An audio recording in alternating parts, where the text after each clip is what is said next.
So this is Palm Sunday, and I'm going to teach you how to make a palm cross. So what you do is you grab the bottom part of your palm. This one's a little sad looking, but that's okay. And you fold it like this. So what, like 4 fingers, 5 fingers? And then you're going to fold it around, but only to half. When you hit half, you fold it like this. Make sure to press down really good.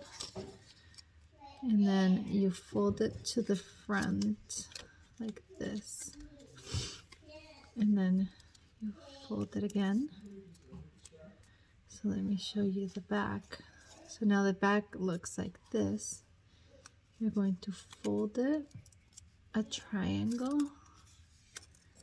And then you're going to bring this part. It's easier if you're looking at it than me doing it with looking at the camera.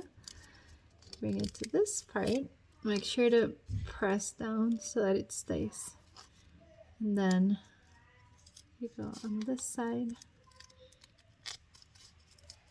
So it looks like that. And then the back should look like this. And we are going to put the little string through this part just so that it keeps the shape. You can either go like this. Sorry, I'm trying to lift the little flap. Like this. You see the little tail comes out at the bottom? And then that should hold your cross. Ah, I broke it. No, I don't want to have to start again.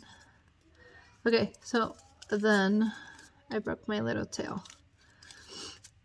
What I'm going to do is then I'm going to put it up, going up through the little flap. And now you have your cross. Your Palm Sunday cross. See the little tail? I put it through this part.